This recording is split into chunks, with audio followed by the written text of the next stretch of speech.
This is The Unscripted Climb, the podcast where business owners talk about stuff that doesn't make it to motivational speeches. I'm Chris Beecham, founder of Perch Merch, where we put your logo on things people might actually keep.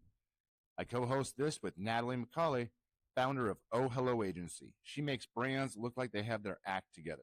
If you want a free merch or brand audit, we do that too. No pressure. Just don't blame us if we're honest.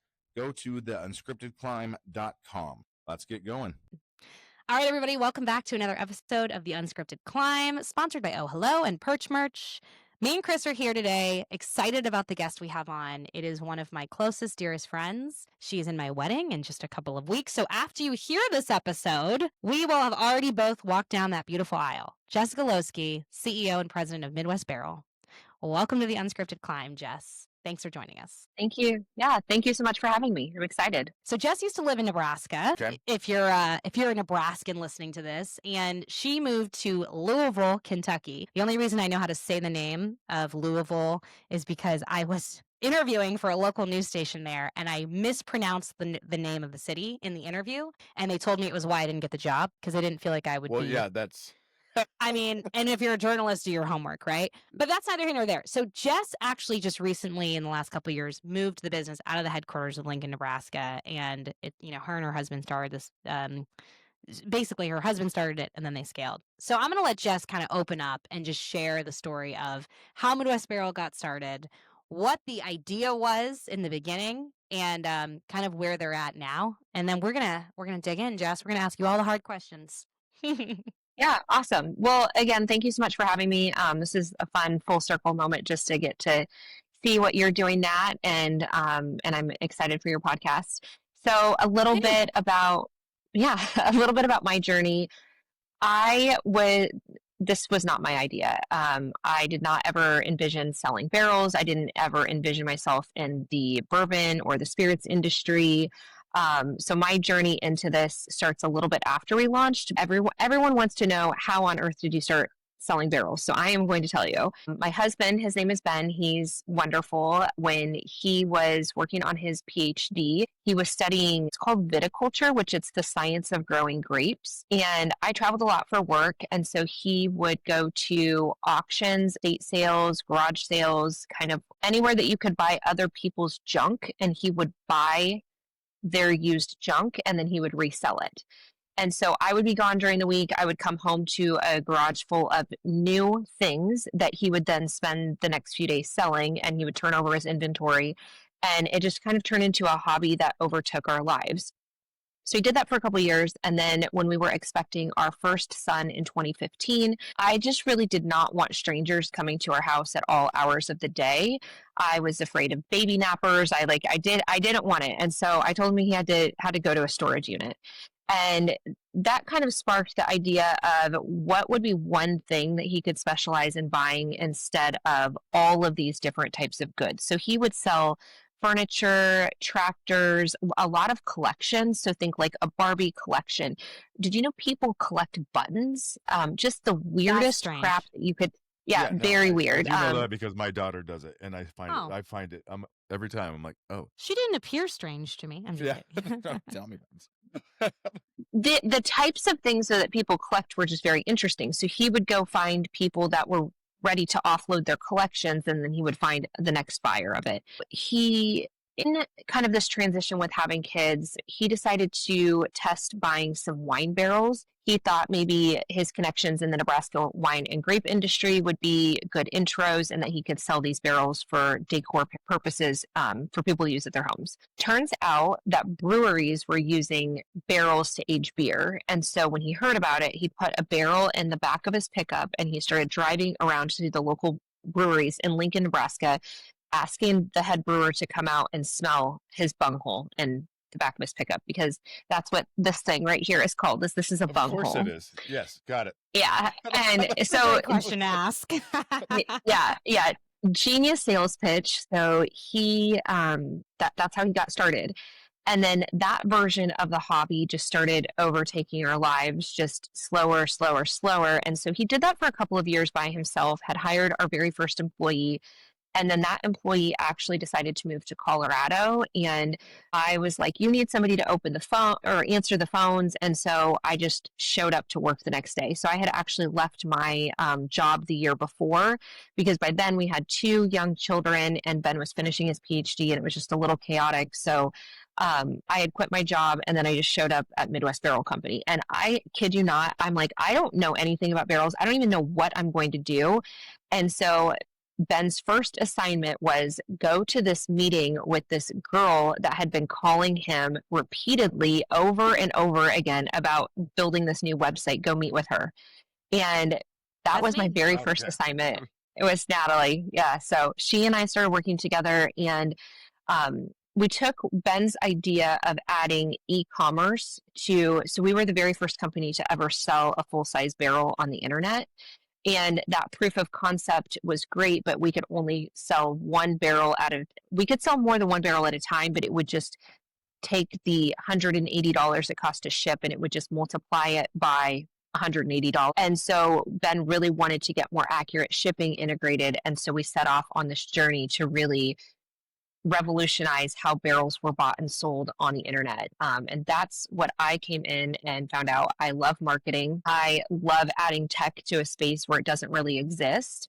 And so we started selling more and more barrels. And the big part about our journey that really changed is the brewing market was really hot when we got into it. So everybody wanted to age beer. And so we got really integrated with craft breweries across the country. But then the big shift really happened when we started selling barrels overseas. So to date, we've shipped to over 30 countries. And when our business model started to change, where most of our barrels were actually going to Scotland, Ireland, China, India, really those 4 main countries, I saw the business problem of shipping barrels from Kentucky and Tennessee to Nebraska to go back out to a port just didn't make sense. And so that's when it really became apparent. I business modeled it out. I went through every scenario planning to try to see how do we stay in Nebraska and make this work. Ultimately, the math didn't math. And so in January of 2023, we moved our family and our business to Louisville, and we've been growing and scaling here ever since. That's the origin story.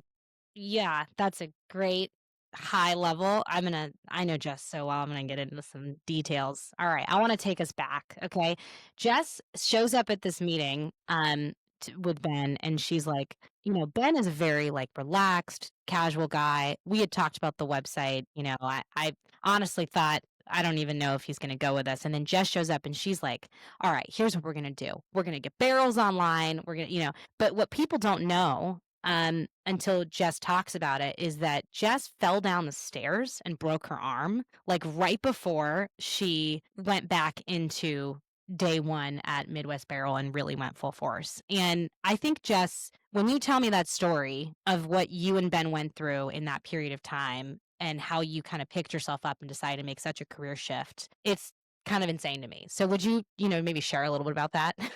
Yeah. So my background actually was in assessments. So I worked for a company in Lincoln where I specialized in working with executives in the healthcare industry. So they would want to hire somebody onto their team. They would be interviewed using one of the assessments, and then I would provide feedback to the hiring manager of yes, hire them, or no, don't hire them. And then if they did bring them on, I would fly out. I would give feedback to the individual to wherever they were at. I would do coaching with teams. That was really my background. And then I had a team of people that I led. And so I believe I had about 30 people that were on my team. This goes back to 2017. We had our second son. I had been on maternity leave. And so I had a little 2-year-old and a baby, and go back from maternity leave. And you're really overwhelmed as a new mom. But for the second time around, you kind of feel like, man, I've got this. I've done this before. I know it's hard the first few months. And then on November 1st of that year, I was running through my house. I had an 8 a.m. breakfast, so I had to take both kids to daycare. And so we had been up kind of late the night before because it was Halloween, and I was literally physically running through my house. And our laundry room was in the basement, and the dress that I wanted to wear to this meeting was downstairs in the laundry room. And all I remember is that I was at the top of the stairs and then I was at the bottom of the stairs. And what they think happened was that my feet slipped off the landing and that I flew through the air and that I landed on my elbow and I shattered my humerus bone. I broke some ribs. It was really, really life changing. And you don't really think about, oh, you broke your arm, that changes your life. But it really did for me because also during that same time, my dad was really sick. And we didn't think he was going to make it. He was in and out of the hospital every single month, having very significant surgeries. And, in my mind, like I literally wrote his eulogy. I thought we were saying goodbye to him. Thankfully, he still is with us and battled through that. But it was just a really hard place to be in. And I felt very lost. And so Ben and I made the difficult decision that I was just going to take the leap of faith and leave my job. And I took my kids out of daycare. I thought I'll stay home with them for a period of time. I'll recover. I'll get well. And so I did those things, but very quickly found myself in a place where I felt, lost is a great word, but like more, I felt insignificant. I felt that everything I had worked for, I just wasn't quite sure what the direction that I was supposed to go in. I just knew that my calling wasn't to be a stay-at-home mom. And I love my kids and they're fantastic, but I really felt that my potential was being underutilized in what I really am called and meant to do for my full-time vocation. And for anyone listening to this, just so you guys know, if you heard that, she literally went through a life-changing thing, hit kind of rock bottom in terms of like, what do I do with my life? And then went from that to building what is now a multi-million-dollar business. I just want people to really understand that because I think, Jess, like you are such a resilient person. And when I met you in that period of time, I had no idea what you had been through to even get to the point where you were walking into Midwest Barrel. So yeah, and before I even did so then in January of 2018, I decided I'm gonna take, we called it just a timeout. So Ben was finishing his PhD in May. And we're like, we just need to take like a little time out. And so I left my job and I was the breadwinner by far. I mean, I made significantly more money. Ben worked part-time at the University of Nebraska. And then he had this hobby on the side that he had put $50 into and we had never taken a dime out of. We'd never, and we still didn't for a significant amount of time. So we went, I think as a family, we were making $32,000 a year as a family of four that we were committing to living off of. So like the risk of me leaving my job was so significant because it's just kind of crazy imagining doing that again. But it was a risk that we were willing to take. And so while I was at home with my kids, I started just thinking about what are some things that I can do. And so Ben's got this barrel business that he's doing, and we would have people all the time that would say, can't you, I want a barrel for my wedding. Can we put a logo on it or can we put a design? And so I convinced Ben to go with me to get a loan. And we said, we want to buy this $30,000 piece of equipment. Will you give us a loan? And the bank's like, yeah, here you go. So they give us this loan. And so Ben's like, I'm not doing this engraving stuff. I don't like you figure it out. So I knew that there was an opportunity with engraving but I honestly just didn't really know how to get started on my own. So I convinced my very good friend, her name is Libby. She's fantastic. I convinced Libby to go into business with me and we were going to start an engraving business. So we start this engraving business. We're doing barrel engraving. And then that's when like the tumbler craze was really starting. And so we did Oh Hello tumblers. We would put businesses logos on these tumblers. And so we start this business and it's going like pretty well actually. And we don't really know what we're doing, but we're having a lot of fun. It's going pretty well, but we started in, I think, July, and by November, December-ish, it's becoming pretty clear that there's an issue that I didn't foresee happening. And the issue is that Ben wanted this new engraving business. He wanted us each to be a third partners. And Libby was very adamant that she wanted to go on this journey, but that she and I needed to be 50-50 partners. And so I said, okay, let's be 50-50 partners. But then we had Ben over here that I would go home and he would like to give advice and he would like to make suggestions. And he felt like he was entitled to because we were operating out of the Midwest Barrel Company space and we were using the equipment that he and I owned together. And so there's all these gray areas that I did not think about with having a partnership. I couldn't have imagined that Ben would care the amount that he did, nor that it would cause issues between my business partner and I. And so ultimately, very quickly, I could see this is not going to work as is. And Libby and I made the joint decision that it was a great, short run that we did together, but like ultimately I needed to go be in business with Ben or I needed to do it, separately. And it's so interesting. Like that period of time was very difficult because I had never been through something like that. But it ultimately, I think, is what led me to stepping into Midwest Barrel Company because within 1 week or a couple of days of making that decision, our only employee that we had ever had at Midwest Barrel Company decided to move to Colorado. And we literally needed somebody to answer the phones. And I'm like, I guess I work at Midwest Barrel Company now. And that's how it happened is I just showed up at work one day. Hey listeners, quick break. Listen, we started this podcast because we actually like talking to other business owners. Whether you're crushing it or just Googled how to fire someone without crying, we've probably been there. If you ever want to connect for merch, branding help, or just swap war stories, check out perch-merch.com or ohhelloagency.com. No pressure. We'll even do a free brand or merch audit if that's your thing. All right, back to the episode. I think that, Chris, I'm going to let you get in here in a second, but I want to just highlight one more thing. Just because I know Jess so well. No, it's fine. Like when she was going through this, breakup with Libby, I know how hard it was for both of you because you're phenomenal, like entrepreneurs in your own right.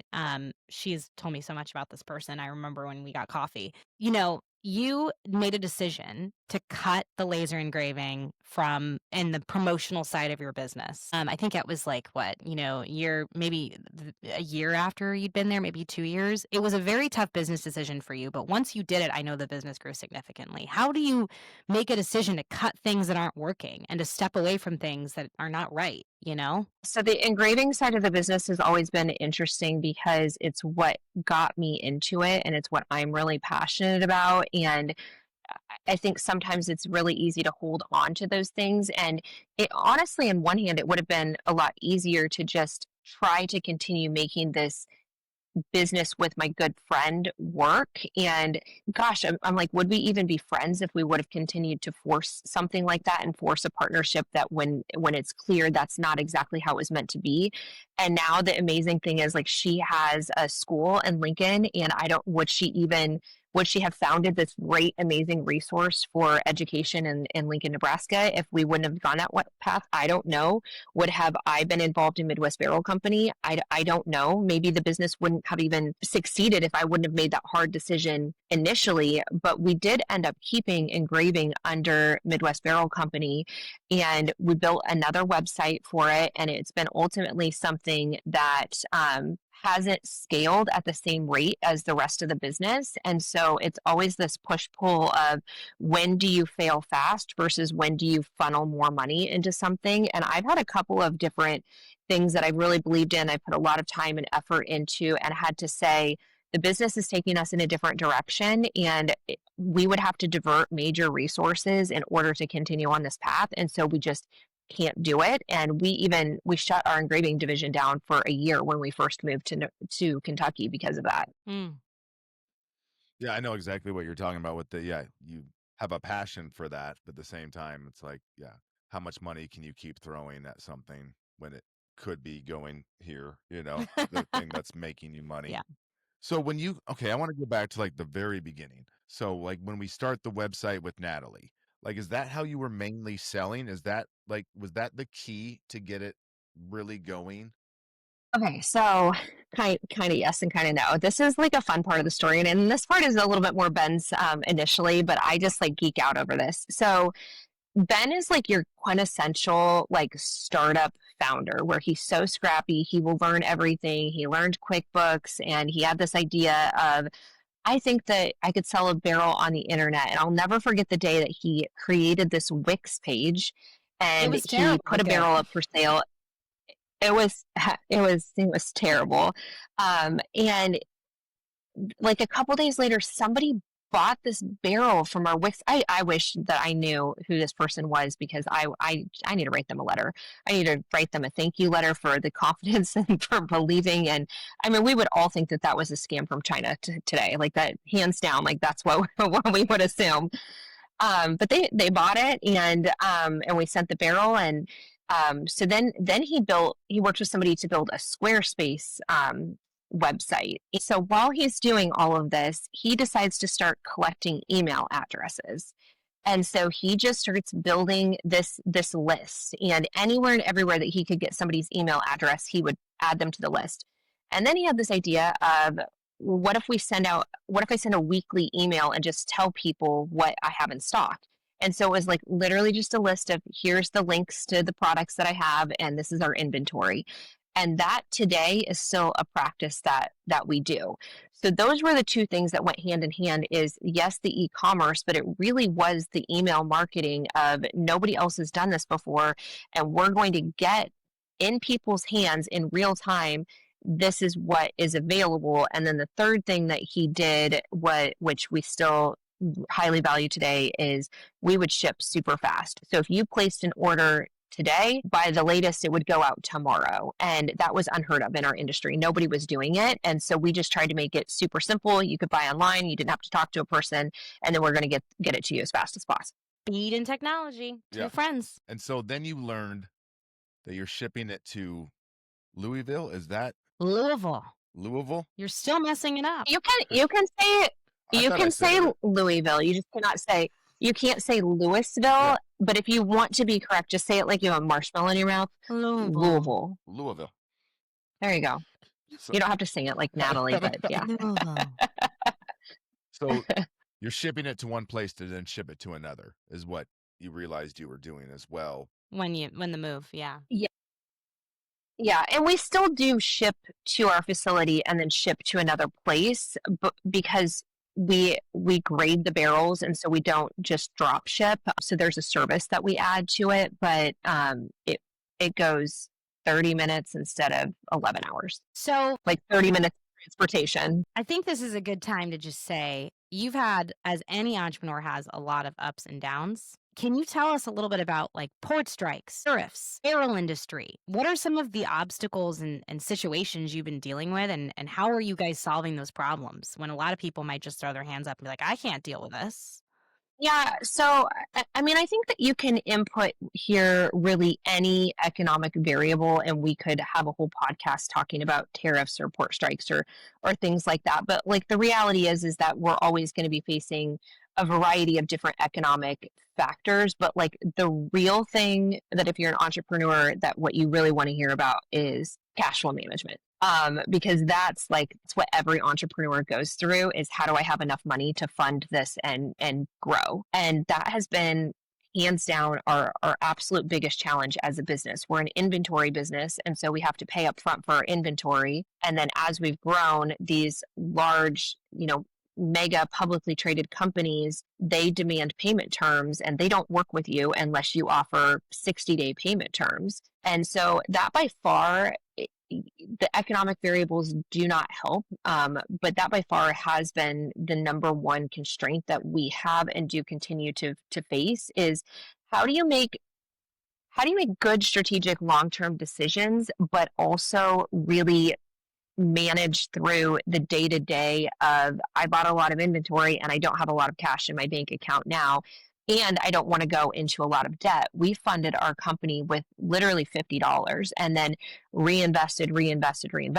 and we didn't take a paycheck until, I want to say 2020 was the first year that we ever took a paycheck from the company, and that was only because our accountant said, if you don't start taking a paycheck, you're getting too big, that the IRS is going to flag that this is not a normal practice. And so you have to start paying yourself something.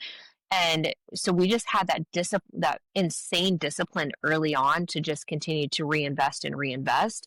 But that's not really what you see most founders talking about. It's about how they went and raised a ton of capital and that's how they grew their business. But I mean, that's a different path and that's just not the one that we've taken. I think that is such a good answer because as we both know, like reading your P&L and like we were just talking about this earlier, learning your cash flow is probably one of the hardest things as an entrepreneur, hands down. Yeah, just a daily look at the Yeah, checking for sure. account will tell you. Give you a little hard back. Yeah. So in 2021, we had in July of 2021, we had our very first month that we were ever down. And I don't mean like our first year or our first quarter. I mean, like literally our very first month where we hadn't grown over the month before. And I remember feeling like, I don't even know what to do. Oh my gosh, our sales are down. And it's kind of funny in hindsight now, like thinking back, but like we had just literally never made less money than the month before. And I would love those days again. So I remember, sharing this just challenge with some other entrepreneurs, and I got some of the best advice that we still implement today. So every day I have our accountant send us a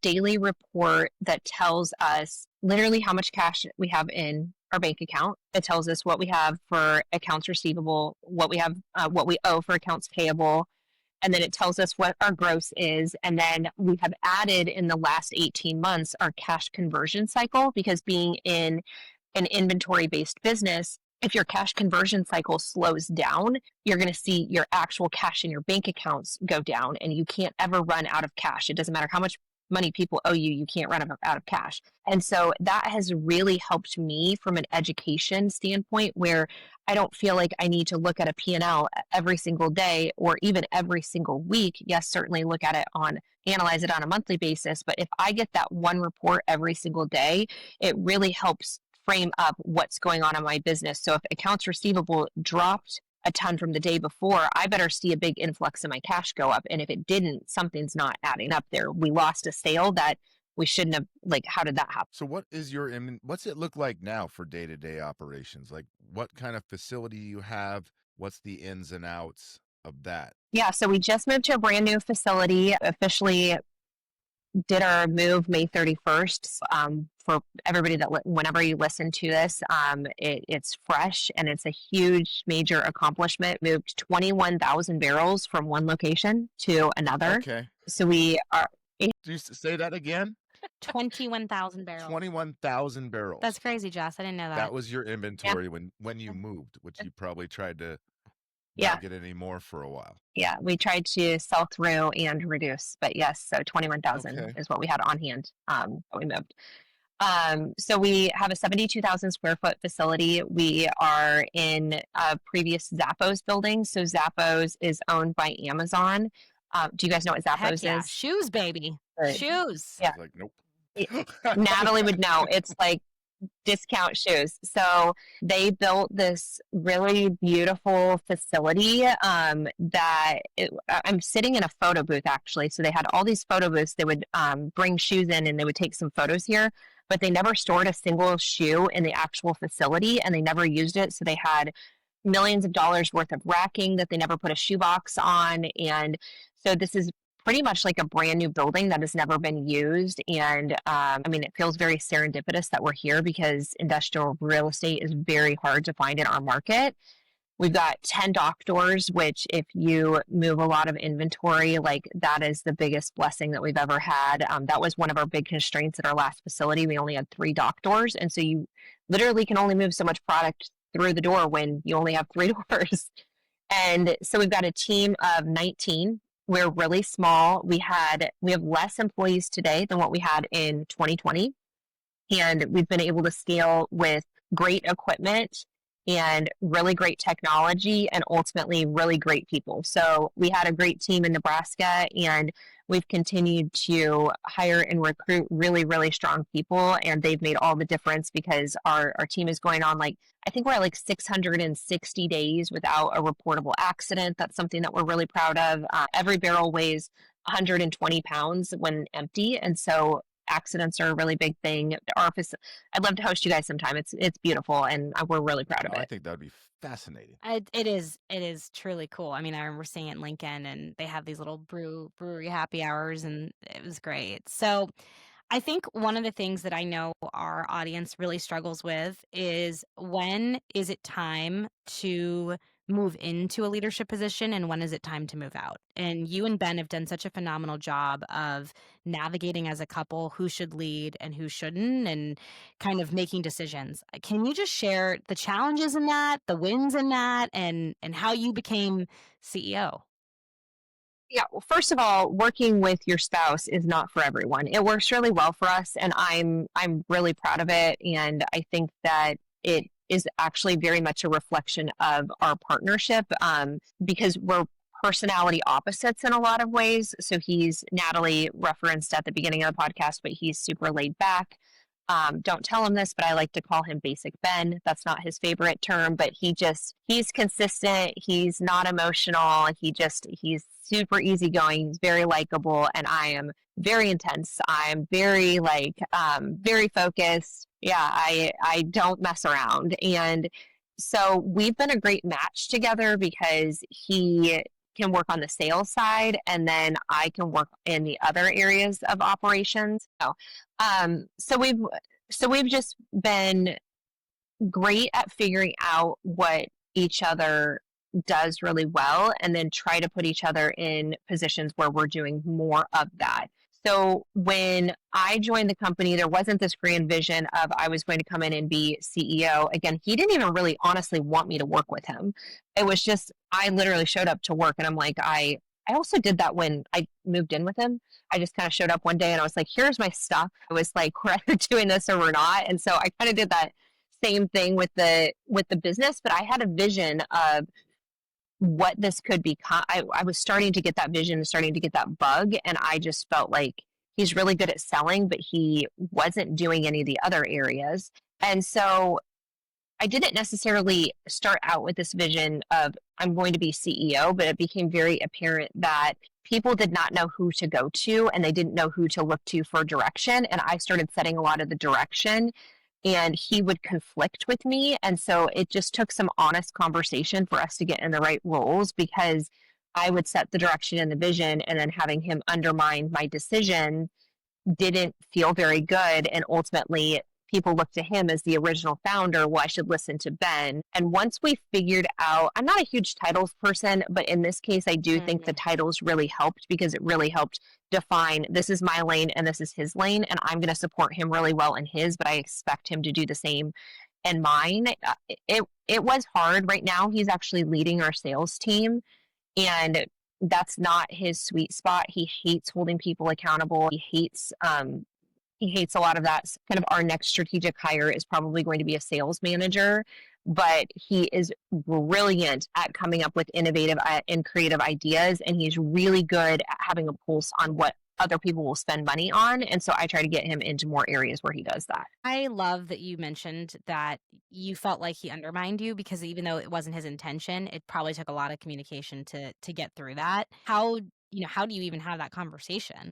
What did that look like? I think the conversation always has to really start with yourself and examining, what am I really good at, and what does my potential look like, and where are my interests taking me? Because if I just come from a place of telling him I don't like what he's doing, I don't think that he's doing the right thing, that's me imposing my view upon him. But by starting with where I wanted to go, and I mean, the conversation really was like, I love leading people, and I love strategy, and I want to be in a role where I have autonomy to do those things. And so if that's not at Midwest Barrel Company, then I need to be doing that someplace else. But I see an opportunity for me to do that and do it really well here. What do you think about that? And it turned out that he was being asked to make decisions that he didn't want to make, but somebody was coming to him and he felt like he had to. And so by releasing him of that responsibility, he liked his role a lot more. But I didn't approach it in a way where, or maybe I did, and then I self-corrected. I mean, I'm definitely, our conversations ebb and flow, but we don't fight about things. I think we have really honest conversations, and he is very non-confrontational. And so it typically for us is more of a series of conversations because I can be very pushy. And so if I just say, this is what I want, then he'll say, okay. And I knew I wasn't going to come in and lead his company without it being the absolute right thing for the business. So you were talking about scaling, and you're still scaling, which is also incredible. And then you were talking about a sales team and the salespeople. So what is the key to you continuing to scale the business? What do you think has worked as far as like the sales and the salespeople? So I think a couple of things have worked and a couple of things have not worked, or maybe what used to work isn't working today. I think the key to scaling is having a vision of where you're going. The bigger that we get, the harder it is to pivot. So we can't just come in and decide we're going to launch a new product line, or we want to target a new market, or we want to change our marketing strategy. You just can't do that effectively on a whim like we used to be able to do. So it used to be one of those things where Ben would get an opportunity to buy a new product. We'd buy it in a small quantity, and then we would just test it the next day and see if it works. And if we want to buy more, we'd buy more. And to some degree, we still do that. But it's when you're testing very small things compared to a much larger volume, it's really hard to say, do we continue investing in that area when it distracts your team from what they do really well? So what is working is building one-to-one relationships with new markets to distilling. So Scotland and Ireland are markets that they existed far beyond or far before Kentucky bourbon existed.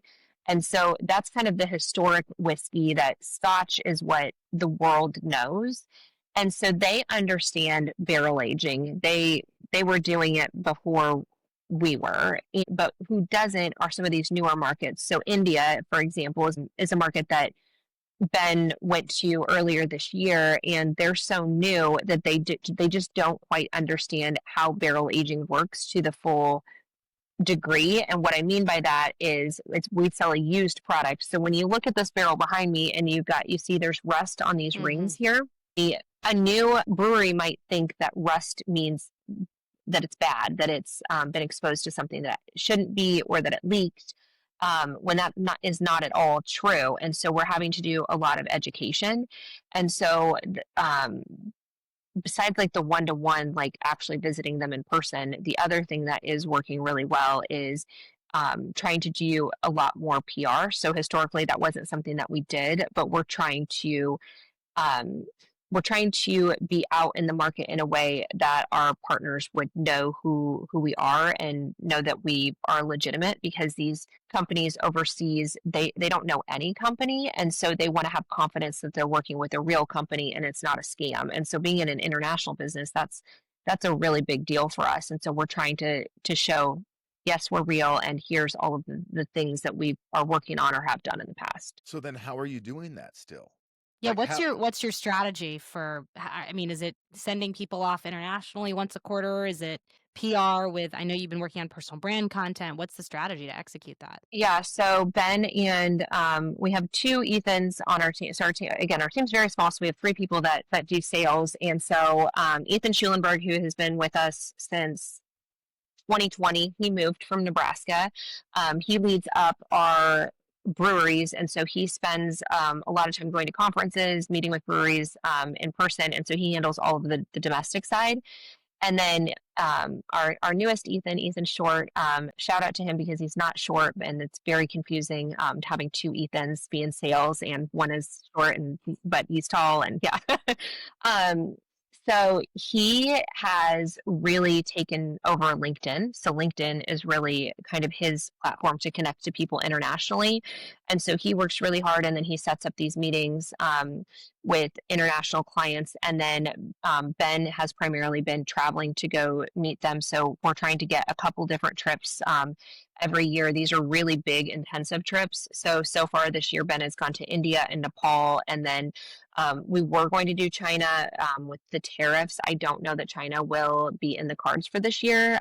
So we'll probably go back to Scotland and Ireland again later this year. And So that's kind of on the sales side, what we're doing. On the marketing and PR side. Anytime that there's an award that I think represents what we're doing at Midwest Barrel Company and doing really well, we're doing that. We were on 60 Minutes a couple months ago. It's actually it's airing again on Woohoo, I gotta Sunday, watch it. but they did a special. Yeah, so they did a special on barrels, and that was like, I didn't have on my radar to be on 60 Minutes on like my bucket list, but I definitely wish that I would have, because it has been such a cool experience and just something that I'm really proud that we were selected to be a part of that. So we're just looking for any opportunities like that. Even just talking with you guys, I want to be out talking about our business more. I'm in an organization called the Entrepreneurial Organization. I do a lot with them. I'm on the Nashville chapter board this year. And then I'm in a program, it's called the Entrepreneurial Masters Program. And I'm just trying to get really involved, so that it's a global organization with 20,000 members. And I'm trying to meet people in the beverage space across the world. And so I'm trying to be really creative in a digital world where AI is entering so fast and so strong. And I'm really, really excited about AI, but it is also continues to further the divide in knowing what's real versus what's not real. And so the ability to interact face to face or make genuine touch point connections that are human is going to continue to be really important. And so I'm really trying to do that as much as possible with the small team that we have, while also supporting our digital efforts that really have been very strong for the past few years. So strong e-commerce, strong email marketing, Socials popping off. and then social media has always been, so social is a great spot for us too. Have you ever wanted to quit? And if so, which I think every entrepreneur says yes, but how did you work your way out of that? Because building a business is so hard. Yeah, I literally go through cycles all the time where I want to scale this thing to something that no one could have ever thought or dreamed of, but that I just lay awake and dream of, to then waking up the next morning and just being like, I just want to quit. I think that is so true, but the place that I always come back to is, I don't know that there's ever been a role in my life that I've done that at some point I haven't wanted to quit. Like, I love my kids so unconditionally, but like some days parenting is really hard, and it's like, man, it would be a lot easier to not have to be the one responsible for, raising up good humans. And I think back to like any relationship that I've had, I think that there's always those moments where it just gets really hard, and staying the course is both equal part choice and commitment as it is recognizing that if you don't want to quit at some point, you probably aren't doing something risky enough, probably aren't challenging yourself to your full potential, and you probably are just coasting a little bit. If you're at a point where you're just, every day is really easy, unless that's what you're like mapping out for your life and that literally is your career goal, there probably is latent potential that should be explored and that is worth And pursuing. a lot left on the table, right? A good life is a hard life. Yeah. And I mean, it's really hard to balance too, because I think that there's something to be said about quitting. I think that, quitters kind of get a bad name, but there is something to be said about failing and failing fast, or failing at the right moment, because, and failure and quitting, they're not synonymous with one another, but there oftentimes can come a point where it does make sense for you to go in a different direction. And I've never had that feeling of quitting, that I should go in a different direction. I've just had this, man, this is really hard, and I really want a different job. I really want someone else in the company's job today. Being the CEO is really hard, and it almost always relates to risk, honestly. It's where you've made a risky decision and it didn't pan out how you wanted to, or you're losing sleep because you have to make a decision to go one way or the other, and you're the only one that can make it because you were the owner of the company. And so those are the days that I find most commonly that the weight of a decision that I made that didn't pan out the way that I hoped that it would makes me just feel like, man, it would be nice to be an employee of someone else's today. How do you and get not through have those? to What do have you this do, Jess? responsibility. I mean, what's your secret to getting through those? So, I mean, a couple of like, this is going to sound very generic, but I probably listened to enough podcasts and read enough books that this is not original by any means. But there's really two things that I do is number one, journaling, I think is really, really helpful. And the invention of ChatGPT has really revolutionized this concept of journaling for me because I can take my business problem and not write about it being a problem, but write about the emotion behind it. So how I feel, if I feel like I'm failing, or if I feel like I'm letting people down, or if I feel like I don't want to go into work that day. And then I can ask ChatGPT to help me work through the emotions and to ask me more questions to draw more things out. That's the first step. The second thing that I do is I will often draw what success looks like. And that sounds very cheesy. And I am legitimately the worst artist that exists ever. But I will draw these little stick. So if I have to have a hard conversation with somebody, I will literally draw these stick figures of where we're at. I will like envision what the room looks like, what it smells like, what I'm wearing, and I will like essentially, I'm trying to draw the energy that I want into the room. And by doing that, it helps my mind go through how I want to set the stage and really helps frame up what I need to do. If I'm trying to go for some award or win something, or if I'm trying to do a speaking engagement, I always draw what it looks like to be on stage. And that sounds so silly, but for some reason that's really helpful. If I can't do the journaling or the drawing, because those things actually do take more time, but let's say I'm just having a really bad day and I got like, let's say that we're on this podcast right now and I get done and I feel like I totally had the worst conversation because I didn't say what I wasn't articulated. I was nervous. And then I have to go straight into another very important meeting and I'm really nervous about it. I would walk into the bathroom and I would look in the mirror and I would give myself a pep talk and I would affirm myself and tell myself all of the things that I wished that someone else would be standing there telling me, and I tell them love to that. myself. And so those are kind of the three things that I do that that seem to really pull me through those Well, tough moments. Chris, the bathroom mirror thing, I can totally see you doing that. Yeah, I fist bumped myself in the bathroom mirror. Boom. Shattered the glass. Yeah. Well, yeah. So you were talking about the risk reward thing and how, sometimes it doesn't work out. Tell me a good risk reward that you had that really almost, I don't want to say catapulted, but like totally worked. Give me a good thing. Yeah, I mean, this one it seems very obvious to me, but maybe it doesn't. But moving to Kentucky, that by far has been the biggest career risk that I've ever taken. I remember, so how the whole thing with Kentucky happened is I was a fellow in the Pipeline Entrepreneurs program. I was part of the 2022 class. And the program consists of, there are 4 modules that you go through. So there's 13 people in your cohort and each quarter you meet. And in the second quarter, you go to a destination, and we went to Denver was our destination. And while we were there, we did business modeling.